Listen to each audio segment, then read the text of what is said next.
Welcome to this year's panel on the Supreme Court and where it's headed.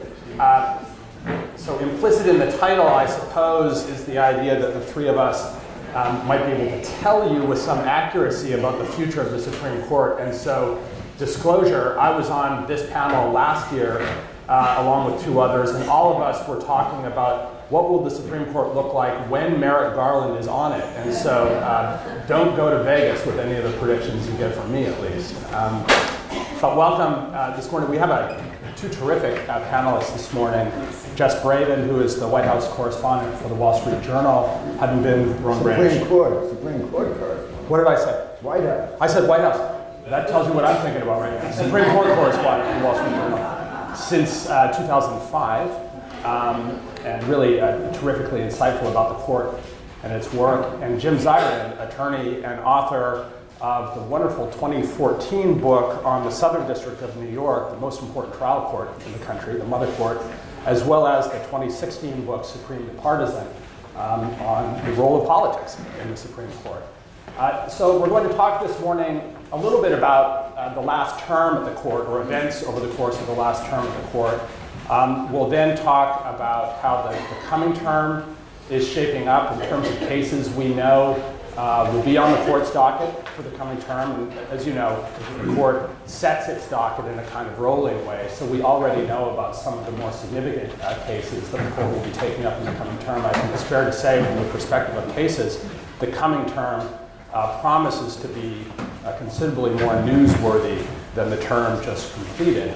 And we'll talk as well about issues that we don't yet know for sure will be on the court's docket, but that are liable to be there either in the coming term or years beyond that. And of course, we'll leave room for questions from all of you. If we were to talk about the past term, Jess and Jim, I think you could make a pretty good argument that more than the court's decision in any particular case, the major event at the court of the last term was the arrival of a new justice, the arrival of Neil Gorsuch in the seat, in the vacancy created by the death of Justice Scalia in the previous term. Why don't we begin there? Jess, it's several months into Neil Gorsuch's term on the court. Tell us a little bit. I imagine most folks know about where he came from, but give us a couple of minutes on that and your observations of the first several months of Justice Gorsuch's tenure. Sure, Trevor. But first, actually, in some ways, you could say today is really the most important day of the current term, which actually formally goes until October, because, as I'm sure you all checked at 12:01 a.m., the new Supreme Court website has gone up. So, if you're interested in seeing what's going on, this has been several years in the making. So, really, I think you could think of this as day one of the Supreme Court's future. And someday they'll also be putting up more case documents. So, that was, in their terms, that's pretty significant. Justice Gorsuch, he comes to the court in his first 2 weeks of oral argument, and several months we saw of his opinions. He's really precisely what President Trump wanted throughout the nomination process, throughout the confirmation process. People close to the president and were making this selection for him and narrowing candidates said he wanted someone who was both reliable and, this is the term that came up frequently, strong. And strong means not compromising. Strong means standing alone rather than joining with others in consensus. And that's what Justice Gorsuch has been so far. He has been, as suggested by kind of a lifetime of his writings, very conservative. His views of the law and the function of the courts track so far closely to Justice Scalia. There are still a number of areas we don't know where he'll turn out because Justice Scalia had a much longer record and some nuance in some areas involved in the approach. But both in terms of substance and style, Justice Gorsuch is just what the president and the and his advisors that he named from the Federalist Society, a network of conservative lawyers, and the Heritage Foundation, just what they ordered up. In terms of his style on the court, I mean, he voted consistently with Justice Thomas, one of the more conservative members of the court, in every case that I'm aware of. And in writing opinions, he not only voted, he also went out of his way to share his views of the law, even when no one else on the court agreed with him, because he felt it was important, I presume, to express to the legal community and public where he is coming from, and the belief that we would all benefit from knowing how his views are distinct from those of Justice Alito or Justice Thomas or the Chief Justice in various cases. Now, he seemed, just as an observer watching this the way that a sports writer might watch a ball game, he seemed a little eager out of the box. He had a lot of questions in his first days on the court. He was, he seemed intent on showing us how well he had studied the cases. He knew many of the details. Sometimes, I'm sure students there at the Kent School run into this now and then, sometimes they maybe overestimate how well they know things. There was one case involving geography in Montana where he made an assertion regarding which interstate crosses Montana and got it wrong. He corrected the Chief Justice, and then about 10 minutes later had to say, oh, actually, I messed up on that. And the Chief said, I thought I said that the first time, and there was a little bit of back and forth there. So sometimes even the best prepared students trip up. But overall, he is what pretty much was advertised, and the personality we saw through the confirmation hearings is what we get, except in perhaps a bit more blue. Jim, what do you think? Well, I would differ with Jess in certain respects. I think he clearly is a conservative justice. That's why he was put there. I think he is going to make a contribution to the partisan direction of the court, which has taken probably since 1987 with the rejection of Robert Bork. I think he's much closer to Clarence Thomas than he is to Scalia. Scalia was a great intellectual force on the court. Gorsuch, I do not think, is Scalia's intellectual heft. But I think on the ideological issues, which I call guns, gays, God, and abortion, I think that Gorsuch is much closer to Clarence Thomas and is much closer to his thinking, Thomas being the most conservative justice on the court. Why do I say this? One thing, Thomas believes in natural law. He believes natural law trumps the Constitution. Gorsuch is schooled in natural law. There's a Marshall scholar at Oxford. He wrote a thesis under a renowned constitutional lawyer named John Fiennes, who does not believe in gay marriage, who does not believe in abortion, and who believes in the right to life, and does not believe in assisted suicide, a subject on which Gorsuch wrote a thesis. Gorsuch is a textualist, but he's a textualist. He showed that when he was on the 10th Circuit. He's a textualist in the sense that the text of the statute, and I believe the text of the Constitution, will take him to the place he wants to go. If he doesn't feel the text takes him there, then he might come up with a different answer. And in that sense, he's no different from Scalia. Stare decisis is very important. Gorsuch fell all over himself before the Senate, saying that stare decisis is the community in which a judge makes decisions. Stare decisis, for those who may not be lawyers, is a fancy Latin term for standing by your decisions. And Scalia believed pretty much in stare decisis unless he felt that the precedent was malicious. So that means you have a precedent like Roe v. Wade. Scalia would say that's malicious, so he doesn't have to follow it. Clarence Thomas believes he can overrule any decision he feels is not constitutional. How do we know that? He said it. And I think that Gorsuch might be eager to overrule precedent where he feels the precedent stands for a proposition he disagrees with. So I think Gorsuch is different from Scalia. I think he's different from Scalia on his refusal to defer to administrative agencies. I think his tendency is toward a deregulated society. And I think we're going to see a very different kind of jurisprudence. The only salvation being that Gorsuch is not, so, in my view, as so intellectually impressive as Scalia, and he will not write these sizzling dissents that attract so much attention. And in that sense, Scalia is a great loss to the court. And forget about the court; it's a great loss to the press. And a great loss to the press.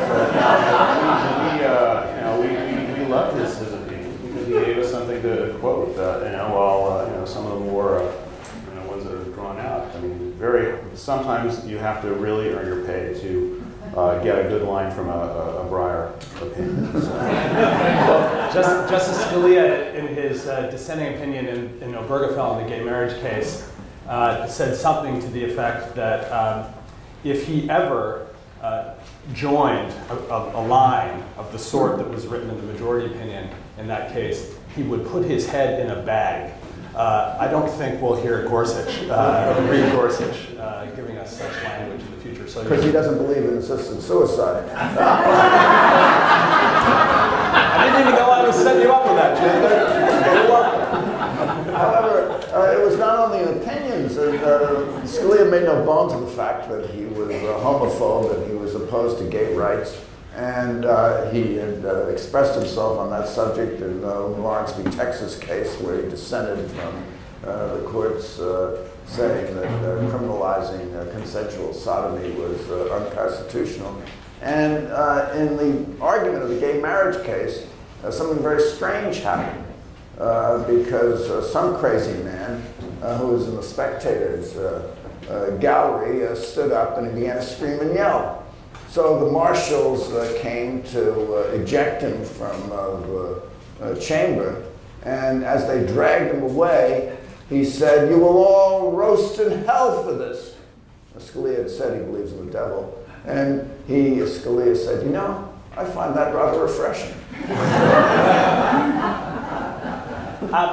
So it may be, and I think my own view would be, it's still a little bit too early to tell exactly which member of the court, or previous member in Scalia, Gorsuch will be closest to. There are some who think that when push comes to shove, Gorsuch may be a little bit more of a conservative, yes, but institutionalist in the way that Chief Justice Roberts has shown himself to be. Others pointing to especially some of the concurring opinions that Gorsuch wrote right at the end of this term, note seems to be lining up exactly where Thomas is, etc. But would you both agree that at least at this point, to the extent there's any difference in where Gorsuch is compared to, say, Scalia, it by itself is not enough to change what the outcome in closely contested cases would have been had Justice Scalia still been on the court? In other words, this is more like for like than, for example, had Merrick Garland been in that seat instead of Gorsuch.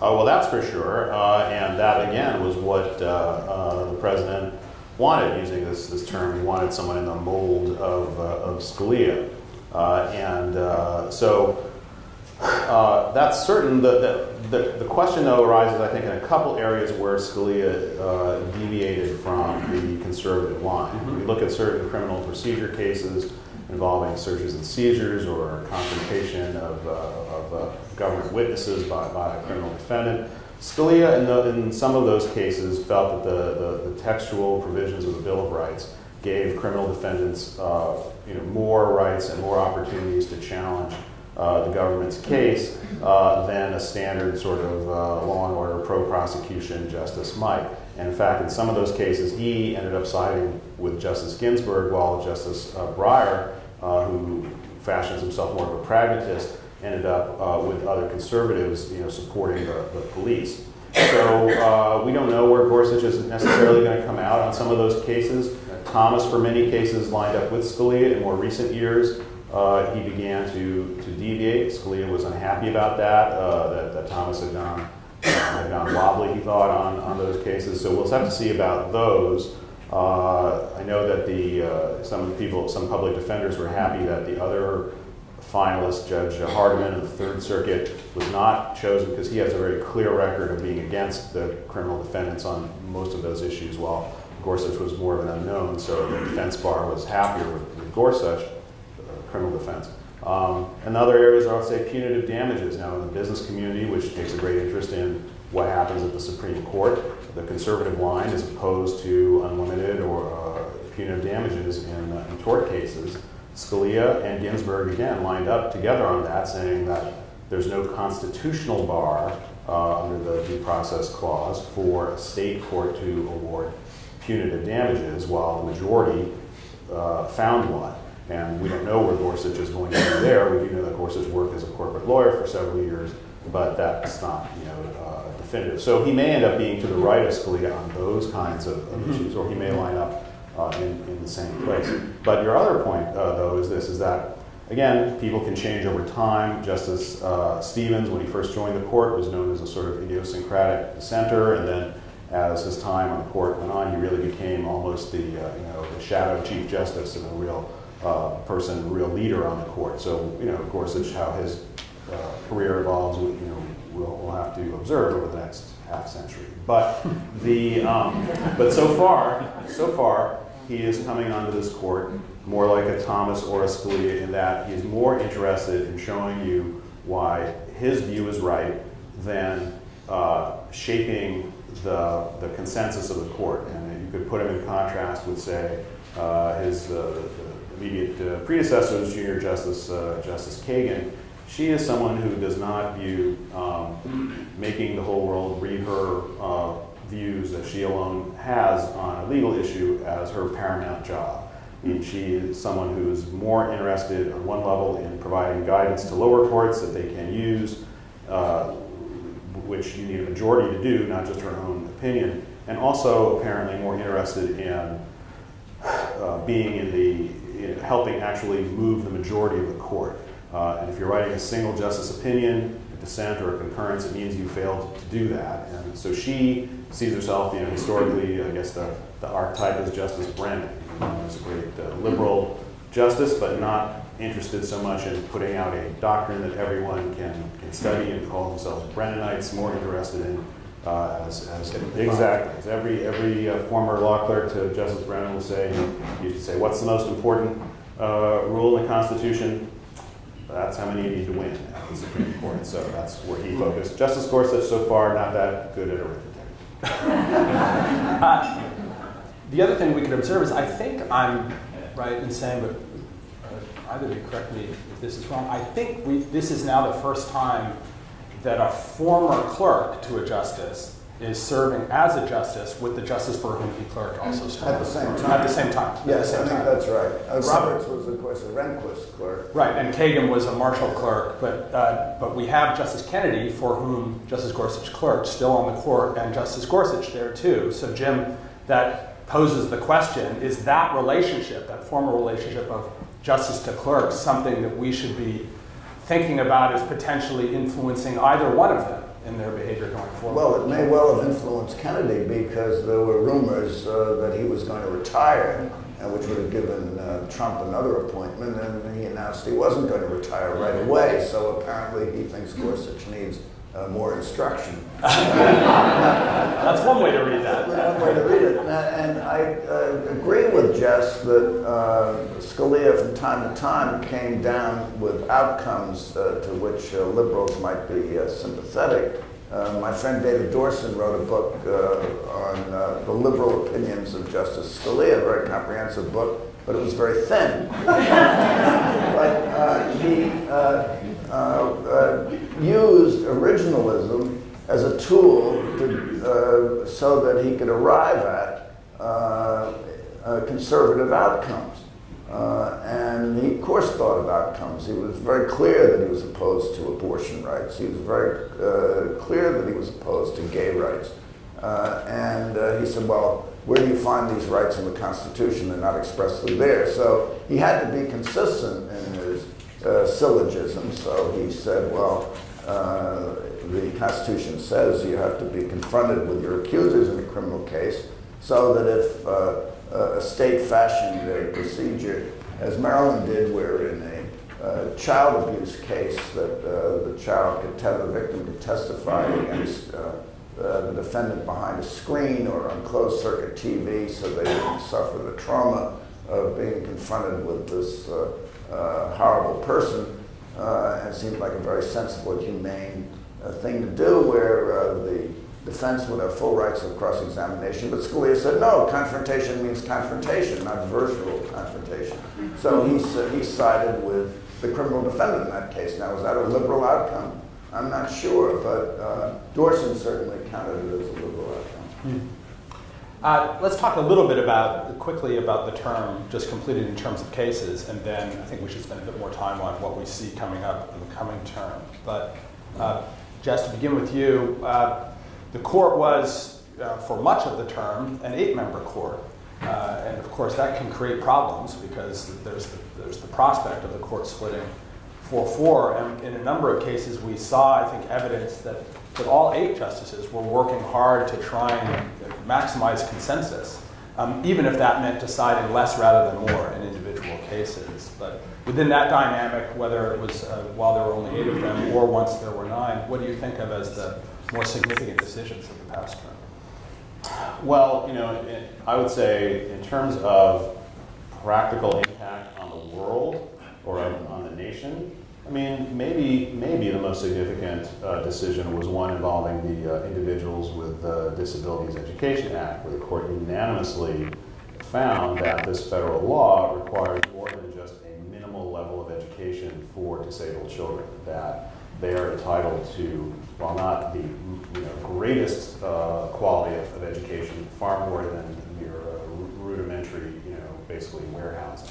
And there was a dispute among the circuit courts over what this is a statutory case, it's not a constitutional case, but about what Congress had intended in enacting this law. And it was a unanimous 8-0 opinion that the Chief Justice wrote with some fairly sharp language about lower courts that found otherwise.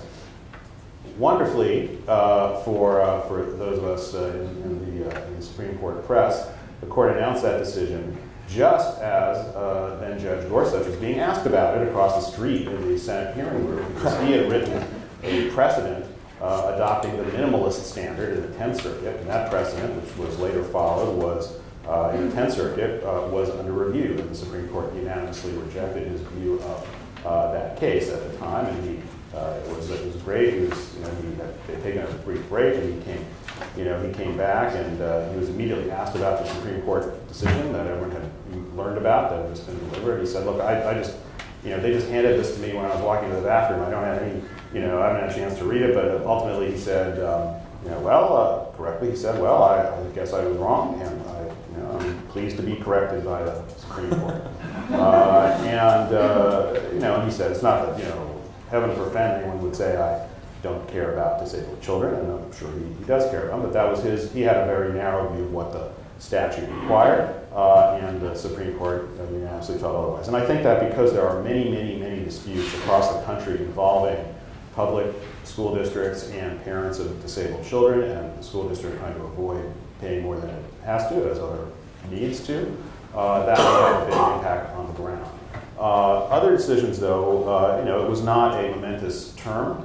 The justices said that, they didn't turn down any cases specifically because they thought they couldn't reach the majority, but we did not get cases that were tremendously significant that we've seen in recent years with the same-sex marriage or the Affordable Care Act cases. I guess what I thought of having to, write the obligatory term wrap at the end was, looking really at the, and Jim may disagree, but at the overall thrust of that term, which is that this was a term that moved narrowly and cautiously and sought consensus because you could not have a bare majority. Obviously, it was not a model for any other branch of government, but within the judiciary, it was, I think, quite noted. In fact, several justices, Justice Alito, Justice Kagan, have talked publicly about how having an evenly split court on many of the more divisive issues required them to search harder for common ground and move less aggressively in different areas. And I even mentioned a few of those cases that we can look at and what they involved. One case was the city of Miami had sued Wells Fargo and Bank of America under the Fair Housing Act, a case alleging that their mortgage lending practices that had led to the collapse of the housing market had disadvantaged these cities and had destroyed the tax base and done all kinds of things. And the banks challenged the basis of that lawsuit. The Supreme Court, and what we thought, in the press room thought was a surprise, was that the court, they didn't hand the city of Miami a full victory, but they allowed the case to survive and sent it back to a lower court for re-examination under a somewhat tougher standard, but the case is alive. And that was an opinion written by the Chief Justice and joined by the 4 liberal members of the court, Justice Kennedy, and this is before Gorsuch was voting. He was in the minority there. There is a suspicion that, for the Chief Justice to, for him to reach out, or vice versa, to the left wing of the court, probably the liberal justices would have preferred to just let this lawsuit proceed without remanding it for re-examination. But there you have sort of a compromise. The case is alive, but if it's going to move forward, the city has to prove more directly how it was harmed by the bank's actions. Another case, similarly, there was a cross-border shooting case. This happens not on the borders of Connecticut, but on the southern border of the United States. There have been a number of incidents where U.S. Officers have fired their weapons across the international border to Mexico and wounded or killed people. This was a lawsuit questioning whether the parents of a teenager who was shot dead by a U.S. Border Patrol agent while standing on the Mexican side of the border could bring a lawsuit. Now, if this had taken place within the United States, there's no question a lawsuit could go forward. If the victim was a U.S. citizen, likewise, there's no question that the lawsuit could go forward. The question here is, you have a Mexican citizen in Mexico, barely, shot dead, can, under our laws, that's lawsuit proceed. And the Supreme Court said, well, much as in the bank case, maybe we're going to send it back to the lower court and have them re-examine the case. The lower court had dismissed it. In that case, you had a core of the court reaching that sort of compromise decision. You had 2 justices, or 1 justice saying, you should just dismiss the case. That was Justice Thomas. You had 2 justices, Breyer and Ginsburg, saying, no, though it's perfectly clear the lawsuit should proceed. But you had this sort of core middle group, which was including the Chief Justice, Justice Kennedy, in some instances Justice Kagan, in other instances you might see Justice Breyer in that role. And so that case survives. And then perhaps, there's several others, but the most, I'd say the 2 most significant ones. One is a state and religion case involving whether a church-run school can apply for funds under a state program that subsidizes playground resurfacing. The state of Missouri had excluded it only because it was run by a church under a state constitution provision that is stricter than the federal separation of church and state provisions. And the question was whether they can discriminate against this school, which otherwise qualified, only because it was run by a church. The court said, no, you can't discriminate against the school for that reason, but added a footnote saying, we're only talking about playground resurfacing programs. The framers had a particular view of playground resurfacing programs, particularly when they are made from scrap tires. Recycled material. And that is all this case is about. Trouble James Madison. Yes, that's right. That's right. I mean, well, in those cases it was like, cartwheels, whatever they had. So that footnote was not enough for 2 dissenters, Ginsburg and Sotomayor. They said they would have ruled for the state law, but it was too much for Gorsuch and Alito and Thomas, who would have adopted the opinion without that annoying footnote. But you had a core group of the court that was sort of, compromising on this issue. And then the last one, the biggest one is really the travel ban case, which I think is a really good example of at least the 8-member court. Maybe it's the last example that we'll see of this common ground, or maybe it suggests a new approach moving forward. I don't know. But the lower court rulings that ruled against the Trump administration, they were quite, not only were they very clear in rejecting the government's position. They also had very sharp language going into the motivations of the government and extremely critical opinions by these appellate courts and district courts. Supreme Court opinions in this area, although they were only ruling on whether the ban goes into effect while the case is pending for resolution, these were very dispassionate opinions. They did not get into right and wrong, and and what's the president really up to, and how much weight do we give to Twitter versus Facebook, in terms of presidential value. It was very straightforward, very dispassionate, and again, it was a split down the middle approach. Well, of course, they didn't really reach the merits. This was a stopgap order, and it was. So why don't we do that, Jim? Why don't we transition to you and look forward, since that's the court basically holding kind of in place, and we know the case will be argued in October. What do you see in the coming term? Travel ban is on the top of everyone's list, I think, of most significant cases, though there's some other big ones too, like the partisan gerrymandering case. But to start with travel ban, what do you envision the court doing when it takes this case up? Well, I think they're all praying that the executive branch will say we've had enough time to study extended vetting, and we now think that our ducks are in a row, so no more travel ban. We'll just have extreme vetting from those countries and maybe some more vetting, a higher level of vetting for other countries. And just for a moment, in other words, technically there's a way that the case can go away as effectively moot, because the very timing put into the travel ban for how long needed to sort of study these questions, depending on when you deem that time to have started running, the court directed the parties to address whether it was already moot by the middle of June. But certainly the delay until October can moot the case, and therefore the court doesn't have to decide it on the merits. Yes, that's right. And they could postpone argument again, and then by that time the government could say, well, now we'll analyze the situation, and we have some kind of program that makes sense. If they ever were to get to the merits, I would hope there are 5 justices who believe that this was intended to discriminate against Muslims.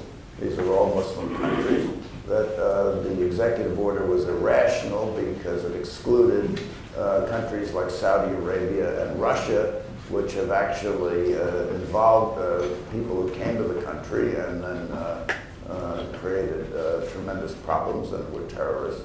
And they included Muslim majority countries, which have never attacked us.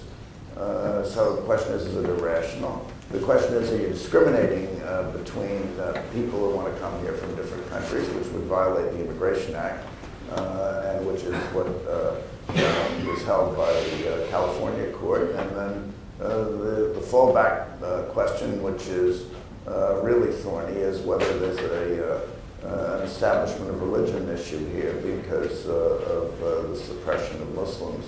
And even though there are other Muslim countries that weren't affected by the ban, the majority of people coming in from these 6 countries, was 7 and 6, the majority of people coming in are Muslim.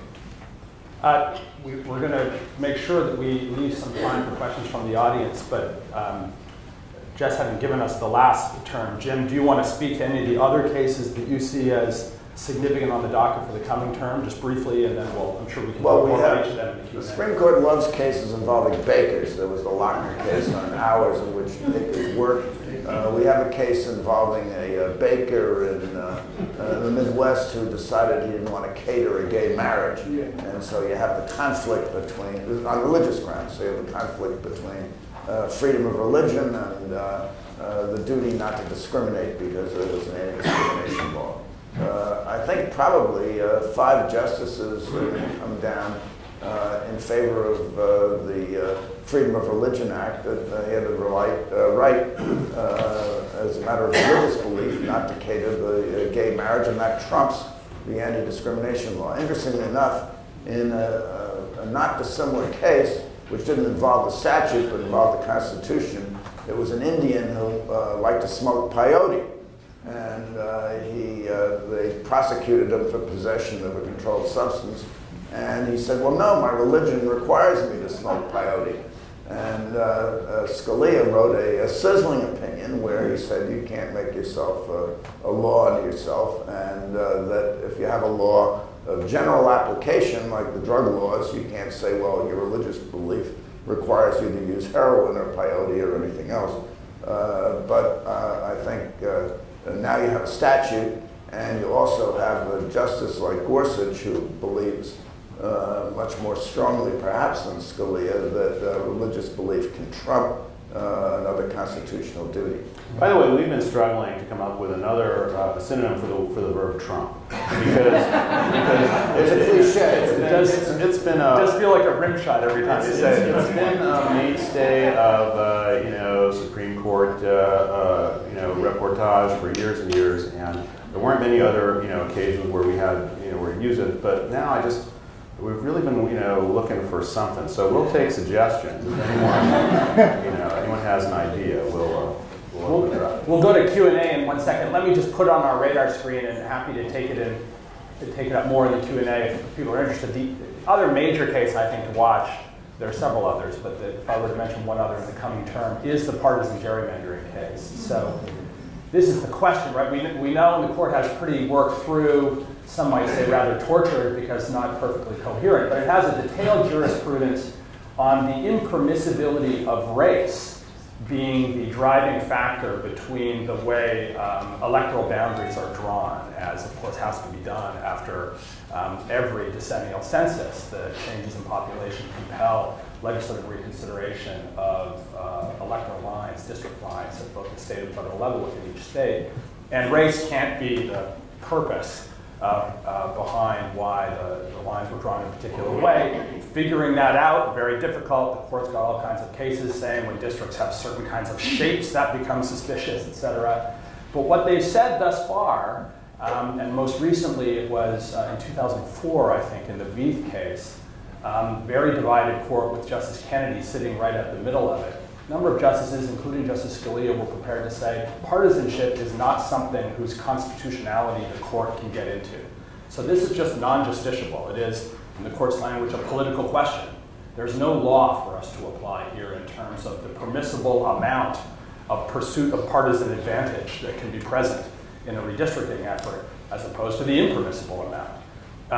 Four justices were prepared to say nonsense. We can craft standards, that's what we do. We have to sometimes strike balances between the permissible and impermissible, and we think we have an idea how to do it. Justice Breyer, I think, in classic Justice Breyer fashion, proposed something like 16 tests he thought would be perfectly workable in this space.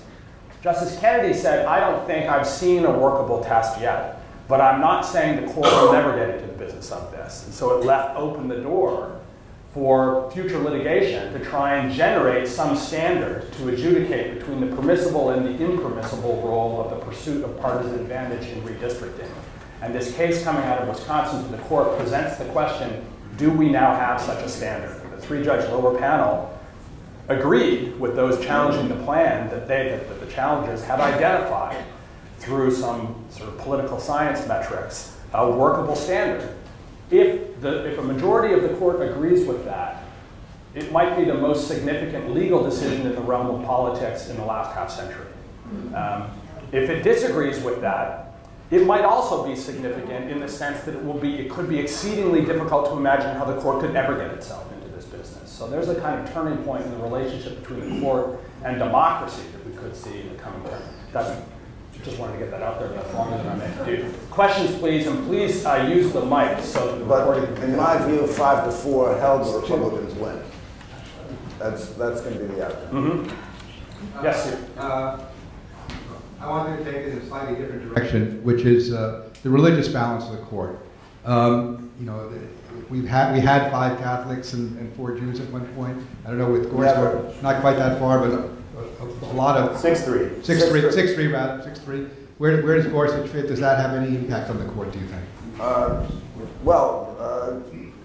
I'm not clear what Gorsuch's religious background is. I think he started life as a Catholic. He went to Georgetown Prep. He studied under a Catholic, as I said, John Fiennes in England, Finns in England.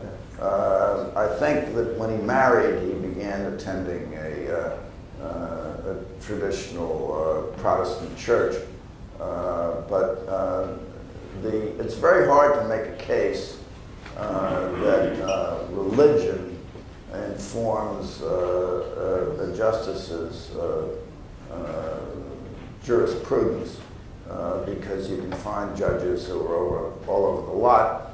Brennan, devout Catholic, voted in the majority in Roe v. Wade. Roe v. Wade was only possible because three Nixon-appointed conservative judges voted in the majority. Berger said that his religious belief informed him that abortion was immoral, but his duty under the Constitution was to sustain abortion rights. So it's very, Scalia, on the other hand, went to a church which was named for the patron saint of unborn children. It's very clear that there was when he talked about his views on capital punishment, he cited the New Testament where it says in St. Paul, vengeance is mine, saith the Lord. And his argument was the state is the Lord and can exact vengeance. So therefore, capital punishment, which is expressly authorized by the Constitution, is moral, and he thought morality played a role in decision making. So it's really hard to reach a judgment on that issue, but it is interesting that in a country that was founded by white Anglo-Saxon Protestant males, and where there was for many years a Jewish seat, where for many years there was a Catholic seat, that we got to the point where there were, when Scalia was around, 6 Catholics and 3 Jews. And you almost got a 5-4 in that. Garland. Yeah. Thanks, Kirk. Yeah. Thank you. Could you address the debate between originalism and the so-called living constitution? And related to that, in her confirmation hearings, Justice Sotomayor advanced the notion of the court considering rulings and precedent beyond U.S. jurisdiction from other countries and international law. Your thoughts on that notion? So I teach constitutional law.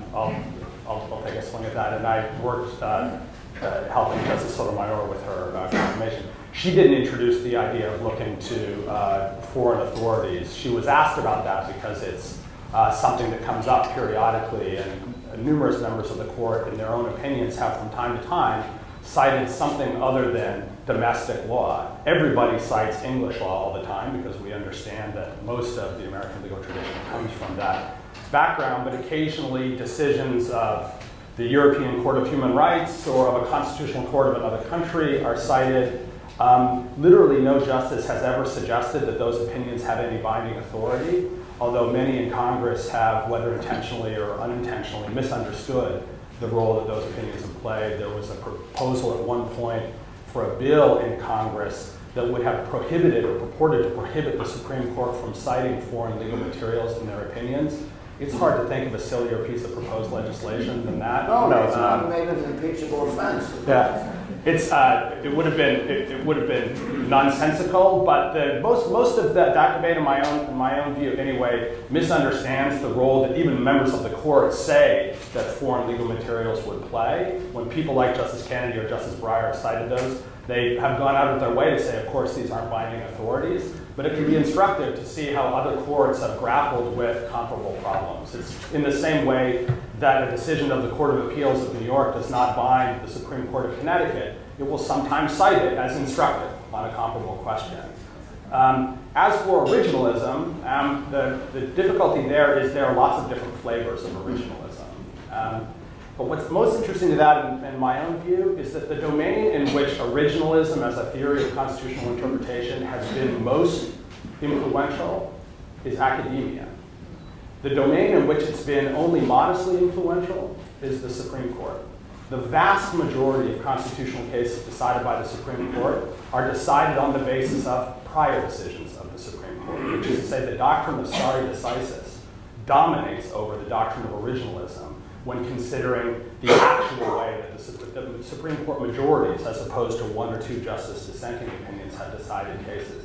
It's only in the rare case where there is no precedent or nearly no precedent on point that originalism has really occupied most of the stage. The Heller Second Amendment case would be an example. What you saw in that case was a fight between conservative and liberal judges over what the correct original understanding of the constitutional text was.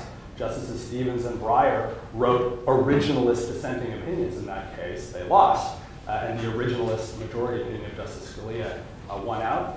But one can cite far, far more constitutional decisions of the Supreme Court where what the justices are fighting over is not the original meaning of the text, it's the import of their precedents, and they presumptively will follow them. That was, the Heller case was the gun case. Yep.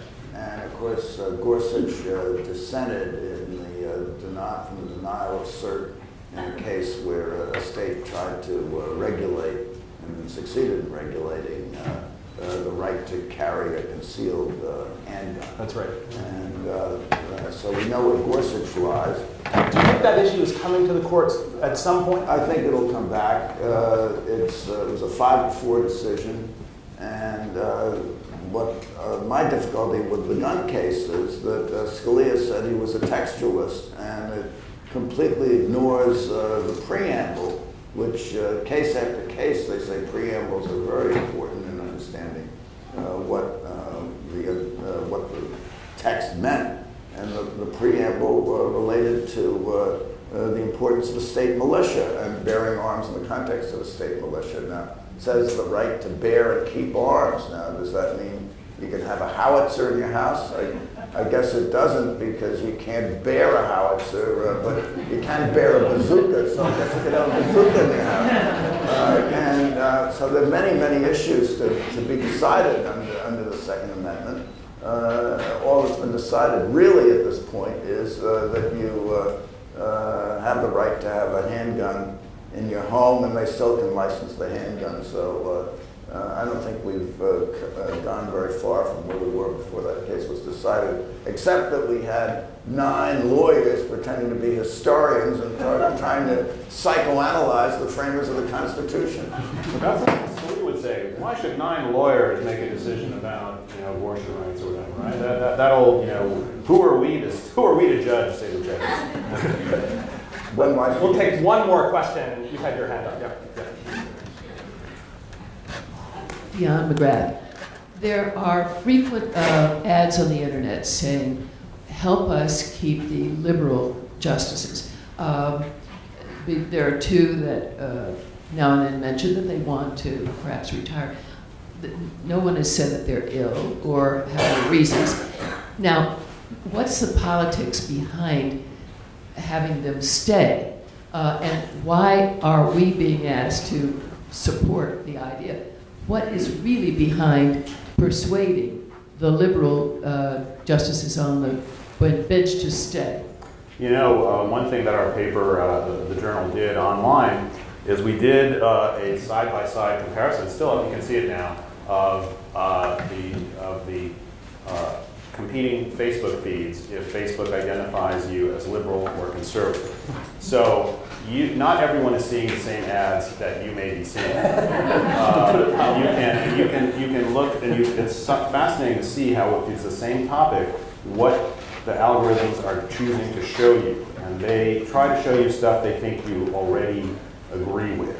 So I'm not, just so you know. The reason for that is the same reason that there are diametrically opposed ads in the red Facebook feed, which is fundraising by groups that exist to pressure the Congress one way or the other. Justice of the Supreme Court is not an elected position. These people don't run for re-election. They can serve as long as they want to on the court. These are pressure groups. Again, they're at least as many on the other side that are seeking to raise funds for various things, but specifically thinking about the next confirmation battle for a justice or the next Senate election, because the Senate will have a lot to say about who gets on the Supreme Court.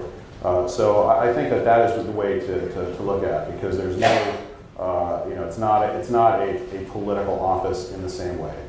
And this is true with, Trump has been very advantageous for a lot of liberal pressure groups, the way that Obama was for conservative pressure groups. They basically get their base hopped up to oppose the entity. So I would say it's more political than judicial.